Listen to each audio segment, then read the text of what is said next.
Hi everyone, welcome to job updates in Telugu.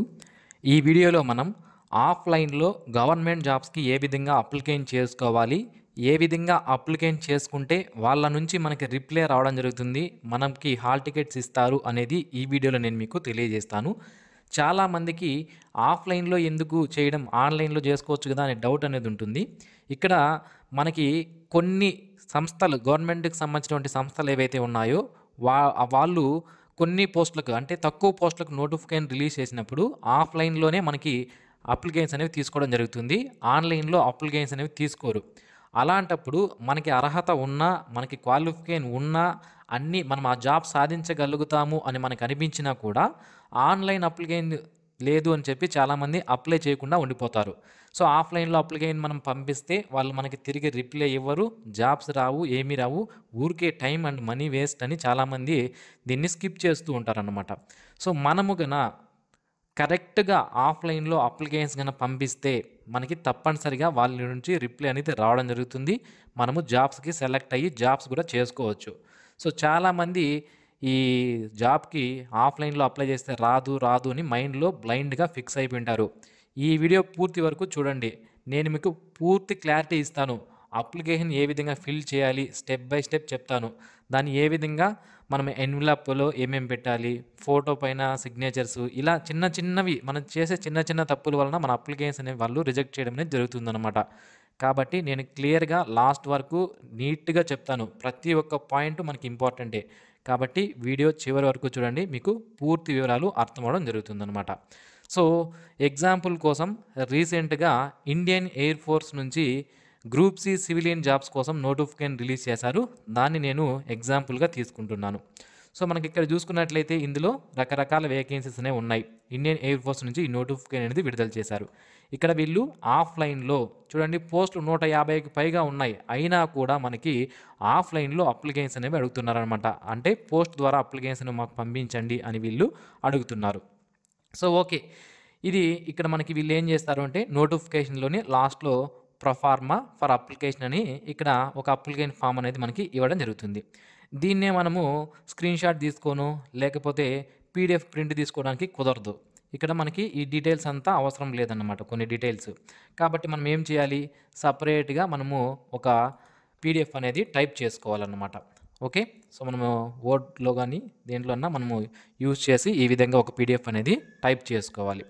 చూడండి, మనం type చేసేటప్పుడు పైన application for the post of అని మీ దగ్గర కంప్యూటర్ కానీ లేదా ఏదైనా లేదనుకోండి టైప్ చేసుకోవడానికి, నెట్ సెంటర్కి వెళ్ళైనా సరే మీరు ఎక్కడ టైప్ చేసుకోవచ్చు. ఈ పీడిఎఫ్ ఏదైతే ఉందో ఈ పీడిఎఫ్ లింక్ని కూడా నేను వీడియో కింద డిస్క్రిప్షన్లో నేను మీకు ఇస్తాను, డోంట్ వరీ. చాలామంది ఏం చేస్తారు అంటే అప్లికేషన్ ఫామ్ మాత్రమే పంపిస్తారు. దాని తర్వాత అక్నాలెడ్జ్మెంట్ కార్డ్ అనేది ఉంటుంది, దాన్ని పంపించరు.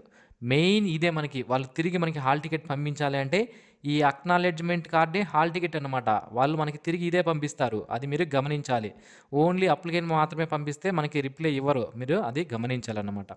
చూడండి, మొదటగా ఏ విధంగా మనము ఈ ఆఫ్లైన్ అప్లికేషన్ ఫామ్ అనేది ఫిల్ చేయాలని చెప్తాను. చూడండి, ఈ పీడిఎఫ్ని నేను ఇక్కడ పెన్ యూజ్ చేసి ఫిల్ చేశాను. చూడండి, application for the post of, ఇక్కడ ఏముంది, ఏ పోస్ట్కి మీరు అప్లై చేస్తున్నారో అని అడుగుతుందన్నమాట. సో ఏదో మీరు ఏ పోస్ట్కి అయితే సెలెక్ట్ చేసుకోవాలనుకుంటున్నారో, అంటే మీకు ఏ నోటిఫికేషన్కి అయితే అప్లై చేస్తున్నారో అందులో ఏం పోస్టులు ఉన్నాయో, మీకు సూటబుల్ ఏదో అనేది ఇక్కడ రకరకాల పోస్టులు ఉన్నాయి. చూడండి, cook, store keeper, carpenter, painter, MTS, mess staff, lower division clerk, ఇలా రకరకాల పోస్టులు అనేది ఇచ్చారు. నేను ఇక్కడ లోయర్ డివిజన్ క్లర్క్ ఎల్డీసీ అని రాశాను. ఇన్ డాష్ యూనిట్ అంటున్నారు, ఏ యూనిట్లో మీరు అప్లై చేయాలనుకుంటున్నారు అది కూడా మనకి నోటిఫికేషన్లోనే ఉంటుందన్నమాట. చూడండి, ఇక్కడ వెస్టర్న్ ఎయిర్ కమాండ్ అని, ఇక్కడ మనకి air force central accounts office అని ఈ విధంగా ఇచ్చారు కదా. సో అది ఎక్కడైతే ఉంటుందో ఆ యూనిట్ పేరు అనేది మీరు ఇక్కడ రాయాలి. నెక్స్ట్, పోస్ట్ అప్లైడ్ ఫర్, ఏ పోస్ట్కి మీరు అప్లికేషన్ చేయాలనుకుంటున్నారు అని ఫస్ట్ అడుగుతారు. లోయర్ డివిజన్ క్లర్క్ ఎల్డీసీ అని రాయండి. Next, name of the candidate, father name, date of birth, age అంటే నోటిఫికేషన్ లాస్ట్ డేట్ నాటికి మీ యొక్క ఏజ్ ఎంత అని అడుగుతున్నారు, అది వేయండి. Address, correspondence address, permanent address. అంటే కరస్పాండెన్స్ అడ్రస్ అంటే మీరు ఇప్పుడు ఎక్కడైతే ఉన్నారో ఆ అడ్రస్ రాయాలి. పర్మనెంట్ అడ్రస్ అయితే మీ యొక్క పర్మనెంట్ అడ్రస్ ఏదైతే ఉంటుందో అది రాయాలి. ఒకవేళ రెండు ఒకటే అనుకుంటే రెండు ఇక్కడ రాసేయవచ్చు. నెక్స్ట్, క్యాస్ట్ ఏంటి, జనరలా, ఓబీసీనా, ఎస్సీ ఎస్టీనా ఏంటి అనేది ఇక్కడ రాయాలి. క్వాలిఫికేషన్ సంబంధించిన వివరాలు ఇక్కడ రాయాలి. అదర్ క్వాలిఫికేషన్ కానీ ఎక్స్పీరియన్స్ కానీ ఉంటే రాయండి, లేకపోతే బ్లాంక్‌గా అంటే ఖాళీగా వదిలేయొద్దు. ఈ విధంగా డాష్ అనేది మీరు పెట్టాలన్నమాట. ఇక్కడ ఖాళీ వదిలేస్తే వాళ్ళేమనుకుంటున్నారు, ఈళ్ళు ఏదో ఇది ఫిల్ చేయలేదని అప్లికెంట్ రిజెక్ట్ చేయడం జరుగుతుంది. మీకు వినడానికి ఇది చిన్న పాయింట్ లాగే అనిపించవచ్చు. ఏంటి చిన్న డాష్ పెట్టకపోవడం వల్ల అప్లికెంట్ రిజెక్ట్ చేస్తారంటే, అప్పుడు ఏమైతుంది అప్లికేషన్ ఇక్కడ మీరు ఏమి రాయలేదంటే అది ఏమవుతుంది? అప్లికేషన్ ఇన్‌కంప్లీట్ అని అర్థం. ఓకే. అప్లికేషన్ ఇన్‌కంప్లీట్ అంటే వాళ్ళు అప్లికేషన్‌ని రిజెక్ట్ చేస్తారు. కాబట్టి అది మీరు గమనించాలి. నెక్స్ట్ మీకు ఏదైనా టెక్నికల్ ట్రైనింగ్ ఎక్స్‌పీరియన్స్ ఏదైనా ఉంటే అది ఇక్కడ రాసుకోవచ్చు. డొమిసైల్ అంటే మీ యొక్క స్టేట్ ఏంటి అంటున్నారు. ఆంధ్రప్రదేశ్, మీ తెలంగాణ వాళ్ళైతే తెలంగాణ, ఏదైతే అది రాయండి. Next weather registered with any employment exchange అనేది అడుగుతున్నారన్నమాట. ఎంప్లాయ్‌మెంట్ ఎక్స్‌చేంజ్ ద్వారా మీరు రిజిస్ట్రేషన్ చేసుకుని ఉంటే యెస్ అని ఇక్కడ టిక్ చేయండి. లేదంటే నో అని టిక్ చేయండి. ఒకవేళ ఇది తప్పనిసరినా అంటే ఓకే. ఈ ఎంప్లాయ్‌మెంట్ ఎక్స్‌చేంజ్ ద్వారా రిజిస్ట్రేషన్ చేసుకొని ఉండాలంటే అవసరం లేదు. ఒకవేళ మీరు చేసుకోవాలంటే ఆన్‌లైన్‌లోనే ఇప్పుడు మనకి ఈ అవకాశాన్ని కల్పిస్తున్నారు. ఆంధ్రప్రదేశ్ వాళ్ళకి ఆన్‌లైన్‌లో ఉంది. తెలంగాణ వాళ్ళకి కూడా ఆన్‌లైన్‌లో ఉంది. కలెక్టర్ ఆఫీసుల చుట్టూ, ఎంప్లాయ్‌మెంట్ ఎక్స్‌చేంజ్ బోర్డ్ చుట్టూ మనం తిరగాల్సిన అవసరం లేదు. ఆన్‌లైన్‌లోనే మనము ఈ ఎంప్లాయ్‌మెంట్ ఎక్స్‌చేంజ్ అనేది చేసుకోవచ్చనమాట. మీరు చేయాలనుకుంటే చేసుకోండి. లేకపోయినా కూడా ఏం పర్లేదు. నెక్స్ట్ ఇక్కడ మనకి డిక్లరేషన్ అనేది ఉంటుందన్నమాట. నేను పైన తెలిపినటువంటి డీటెయిల్స్ అన్నీ కూడా నా నాలెడ్జ్‌తోనే ఇచ్చాను. అన్నీ కూడా కరెక్టు. ఒకవేళ తప్పైతే ఫ్యూచర్‌లో నా పైన యాక్షన్స్ తీసుకోవచ్చు అని ఇక్కడ 15th పాయింట్‌లో ఉంటుంది. ఇదనేది చదువుకోండి.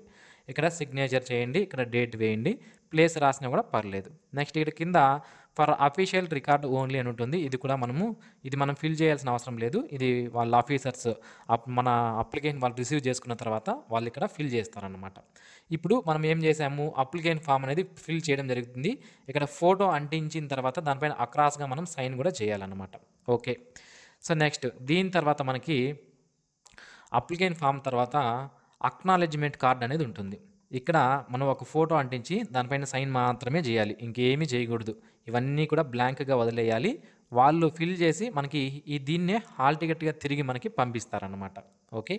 సో నెక్స్ట్ చూడండి. ఇప్పుడు మన అప్లికేషన్ ఫామ్ అనేది ఫిల్ చేసుకున్నాం. అక్నాలెడ్జ్‌మెంట్ పైన ఫోటో అంటించాం. ఇప్పుడు మనకు కావాల్సినటువంటి డాక్యుమెంట్స్ ఏంటి అనేది మనం చూద్దాం చూడండి. అప్లికేషన్ ఫామ్ ఫిల్ చేసాము. అక్నాలెడ్జ్‌మెంట్ కార్డ్ రెడీ చేసాము. మూడవది పాస్‌పోర్ట్ సైజ్ ఫోటోలు 4 ఎందుకు అంటే ఒకటొచ్చి అప్లికేషన్ ఫామ్ పైన అటాచ్ చేయాలి. ఇంకొకటి అక్నాలెడ్జ్‌మెంట్ కార్డ్ పైన మనము అంటించాలి.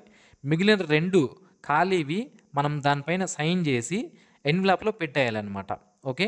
నెక్స్ట్ కేటగిరీ సర్టిఫికేట్, మన యొక్క సర్టిఫికేట్ ఏదైతే ఉంటుందో ఎస్సీ, ఎస్టీ, బీసీ ఉంటుంది కదా, దాని యొక్క సర్టిఫికేట్, క్వాలిఫికేషన్ సంబంధించినటువంటి సర్టిఫికేట్లు, ఏజ్ ప్రూఫ్ కోసం ఏదైనా ఒక సర్టిఫికేటు, డొమిసైల్ అంటే మనకి రెసిడెన్స్ సర్టిఫికేట్ అంటాము. మనం ఈ రాష్ట్రానికి సంబంధించిన వాళ్ళే అని ఆ సర్టిఫికేట్ అనేది మనకి ఎంఆర్ఓ ఆఫీస్లో ఇస్తారు. అది మీరు తీసుకోవచ్చు.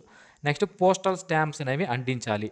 మనకి ఒక్కొక్క నోటిఫికేషన్లో ఒక్కొక్క అంటే ₹10 ₹5 ₹20 ₹50 ఈ విధంగా ఒక్కొక్క నోటిఫికేషన్లో ఒక్కొక్క రకమైన పోస్టల్ స్టాంప్ అనేది అడుగుతారు. అది ఏది అడిగారని చూసుకొని దాన్ని తీసుకోండి. నెక్స్ట్ 2 ఎన్వలప్‌లు 2 ఎందుకు అంటే ఒకటి మనము చూడండి, ఎన్వలప్‌లు కూడా చూపిస్తాను నేను మీకు. చూడండి, ఒకటొచ్చి మనము మన యొక్క అడ్రస్ అన్నీ రాసి పంపించాలి. ఇంకొకటి జస్ట్ ఈ విధంగా ఒక స్టాంప్ అంటించేసి ఈ ఖాళీ ఎన్వలప్‌ని ఇప్పుడు మనం అడ్రస్ గాని రాసాం కదా ఒక ఎన్వలప్, దీని లోపల దీన్ని పెట్టాలన్నమాట. ఖాళీది పెట్టి పంపించాలి. ఇది ఎందుకురా నాయనా అంటే సో తిరిగి వాళ్ళు మళ్ళీ మనకి హాల్ టికెట్ పంపించడానికి ఈ ఖాళీ ఎన్వలప్ అనేది మనం పంపించాల్సి ఉంటుంది. ఏది వాళ్ళు ₹1 ఖర్చు పెట్టరు. అంతా కూడా మనమే పంపిస్తే తిరిగి వాళ్ళు మనకి హాల్ టికెట్ మాత్రం పంపిస్తారు. ఆ హాల్ టికెట్ కూడా ఏంటి అంటే ఈ అక్నాలెడ్జ్‌మెంట్ కార్డే ఆ హాల్ టికెట్ అనమాట. అది మీరు క్లియర్‌గా గుర్తుపెట్టుకోవాలి. వాళ్ళు ఇది ఫిల్ చేసి ఇక్కడ కంట్రోలింగ్ ఆఫీసర్ ఎవరైతే ఉంటారో వాళ్ళు సైన్ చేసి తిరిగి మనకి పంపిస్తారు. ఓకే. ఇప్పటి వరకు బాగానే ఉంది. అన్నీ ఫిల్ చేసాము. డాక్యుమెంట్స్ అన్నీ కూడా రెడీ చేసుకున్నాము. ఇప్పుడు ఈ ఎన్వలప్‌ని బై పోస్ట్ ద్వారా ఏ విధంగా పంపించాలి అనేది నేను మీకు తెలియజేస్తాను. సో ఇది ఒక ఎన్వలప్ నేను ఫిల్ చేశాను చూడండి. ఇక్కడ మనకి పైన తప్పనిసరిగా ఇది రాయాలి. ఇది మనకి నోటిఫికేషన్‌లో కూడా క్లియర్‌గా వాళ్ళు మెన్షన్ చేస్తారు. చూడండి, application for the post of అని తప్పనిసరిగా మనం మెన్షన్ చేయాలన్నమాట. అది అంతా కూడా మనం పట్టించుకోకుండా మనం పంపించేస్తూ ఉంటాము మన యొక్క అప్లికేషన్స్. ఓకే. సో దీనిపైన okay, application for the post of A post మీరు అప్లై చేస్తున్నారు అనేది ఇక్కడ రాయండి. ఏ స్టేషన్‌కి అంటే కేటగిరీ అనేది తప్పనిసరిగా రాయాలండి. ఈ స్టేషన్ రాయకపోయినా కూడా పర్లేదు. కేటగిరీ ఎస్సీనా, ఎస్టీనా, ఓబీసీనా, అన్‌రిజర్వ్డా, పర్సన్ విత్ డిజేబిలిటీనా, ఈడబ్ల్యూఎస్ఆ ఏంటి అనేది తప్పనిసరిగా ఇక్కడ రాయాలన్నమాట. నెక్స్ట్ ఇక్కడ మీ యొక్క ఫ్రమ్ అడ్రస్ రాస్తారు, ఇక్కడ టు అడ్రస్ అంటే వాళ్ళ అడ్రస్ రాయాలి, ఇక్కడ పోస్టల్ స్టాంప్ అనేది అంటించాలన్నమాట. ఓకే, ఈ టు అడ్రస్ అనేది మనకి ఎక్కడ దొరుకుతుంది అంటే వీళ్ళు నోటిఫికేషన్లోనే మనకి ఇస్తారు. చూడండి, నోటిఫికేషన్లోనే మనకి ఇక్కడ ఇచ్చారు చూడండి, పోస్టల్ అడ్రస్లని ఇవ్వడం జరిగింది కదా. ఇక్కడ ఏ పోస్ట్కి మీరు అప్లై చేస్తున్నారని చూసుకొని ఆ అడ్రస్కి మీ యొక్క అప్లికేషన్ అనేది పంపించాలి. నేను ఎయిర్ ఫోర్స్ సెంట్రల్ అకౌంట్స్ ఆఫీస్కి అప్లికేషన్ చేయాలి అనుకుంటున్నాను. దానికోసం నేను ఏం చేశాను, ఆ యొక్క అడ్రస్ ఏదైతే ఉందో దాన్ని రాశాను. ఫుల్ అడ్రస్ రాయాలి, వాళ్ళు ఇచ్చిన అడ్రస్ ఏదైతే ఉంటుందో దా ఎయిర్ ఫోర్స్ ఆఫీస్ ఈ విధంగా మనం రాసుకోవాల్సి ఉంటుందన్నమాట. ఫుల్గా విత్ పిన్ కోడ్తో సహా రాయాలి. ఇప్పుడు ఈ ఎన్విలాప్ రెడీ అవ్వడం జరిగింది. దీంతో పాటుగా నేను ఇక్కడ చెప్పిన డాక్యుమెంట్స్ ఏవైతే ఉన్నాయో ఆ డాక్యుమెంట్స్ అన్నీ కూడా జిరాక్స్ కాపీస్ పెట్టాలి. ఓకే, మనకి category certificate, qualification certificate, age proof, domicile certificate ఇవన్నీ కూడా జిరాక్స్ కాపీస్ అనేవి పెట్టాలి. ఆ జిరాక్స్ కాపీస్ పైన మనము సెల్ఫ్ అటెస్టేషన్ అనేది చేయాలి. సెల్ఫ్ అటెస్టేషన్ అంటే మన యొక్క సిగ్నేచర్ అనేది పేజ్లో కింద మనం చేయాల్సి ఉంటుంది. చేసిన తర్వాత ఆ పేపర్లన్నీ కూడా పిన్ చేసి చూడండి, నేను మీకు ఒక వీడియో చూపిస్తాను. ఆ వీడియోలో చూపించిన విధంగా మనము ఆ పేపర్లు ఫోల్డ్ చేయాలన్నమాట. ఏ విధంగా అంటే ఆ విధంగా ఫోల్డ్ చేసేస్తే మనకి ఇష్టం వచ్చినట్లు ఫోల్డ్ చేస్తే అప్లికేషన్స్ రిజెక్ట్ అవుతాయి, మీరు గమనించాలి.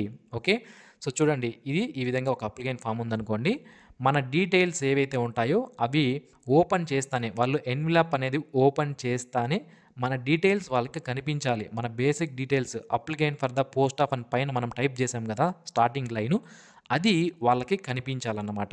ఓకే, సో చూడండి, ఇక్కడ మీకు క్లియర్గా చూపిస్తాను చూడండి, ఈ విధంగా మనము మార్చాలి. ఇప్పుడు పైన మన బేసిక్ డీటెయిల్స్ ఏవైతే ఉన్నాయో అవి ఇక్కడ కనిపించడం జరుగుతుంది. ఓకే, పేపర్ ఓపెన్ చేస్తానే మనకి ఈ విధంగా ఫుల్ పేజ్ అనేది ఓపెన్ అయిపోవాలి. చూడండి, ఏ విధంగా అయితే ఆవిడ మడిచారో ఆ విధంగానే మన యొక్క అప్లికేషన్ ఫామ్ అనేది మనము మడవాల్సి ఉంటుంది. ఈ విధంగా మనము ఎన్వెలాప్లో దాన్ని పెట్టాలి. ఓకే, సో ఈ విధంగా చేయాల్సి ఉంటుంది. మన ఇష్టం వచ్చినట్లు మనము ఎన్వెలాప్లో పేపర్స్ అనేవి పెట్టామనుకోండి, అక్కడ కూడా అప్లికేషన్ రిజెక్ట్ చేయడానికి అవకాశం అనేది ఉంటుంది. కాబట్టి జాగ్రత్తగా ఎన్వెలాప్లో పెట్టండి. ఓకే, సో పెట్టిన తర్వాత పోస్టల్ స్టాంప్స్ అంటించేశారు. ఇప్పుడు తీసుకుని వెళ్ళి పోస్ట్ ఆఫీస్లో మన యొక్క అప్లికేషన్స్ దీన్ని ఈ ఎన్వెలాప్ని ఇస్తే మనకి వాళ్ళు దాన్ని అడ్రస్కి పంపించేస్తారు. కొద్ది రోజుల తర్వాత వీళ్ళు మనకి అక్నాలెడ్జ్మెంట్ కార్డ్ లేదా హాల్ టికెట్ అనేది పంపిస్తారు. అందులో మనకి రిటన్ టెస్ట్ డేటు, వెన్యూ ఎక్కడ మనకి ఎగ్జామినేషన్ కండక్ట్ చేస్తారు అన్ని వివరాలు అందులో ఉంటాయి. డైరెక్ట్గా ఈ అక్నాలెడ్జ్మెంట్ కార్డ్ తీసుకొని మీరు ఎగ్జామినేషన్కి అటెండ్ అనేది అవ్వవచ్చు. ఓకే, సో ఈ విధంగా మనం ఆఫ్లైన్లో గవర్నమెంట్ జాబ్స్కి అప్లికేషన్ అనేది చేసుకోవాల్సి ఉంటుంది. సో మరిన్ని ఇలాంటి డైలీ జాబ్ అప్డేట్స్ మీరు మిస్ అవ్వకుండా పొందడానికి మన జాబ్ అప్డేట్స్ తెలుగు యూట్యూబ్ ఛానల్కి సబ్స్క్రైబ్ చేసుకోండి. ఈ వీడియో మీకు నచ్చినట్లయితే లైక్ చేయండి, మీ ఫ్రెండ్స్కి షేర్ చేయండి. ఇంకా దీనిపైన మీకు ఏమైనా డౌట్స్ ఉంటే కింద కామెంట్స్లో తెలియజేయండి, వాటికి రిప్లైస్ అనేది ఇస్తాను. Thanks for watching. Have a nice day friends.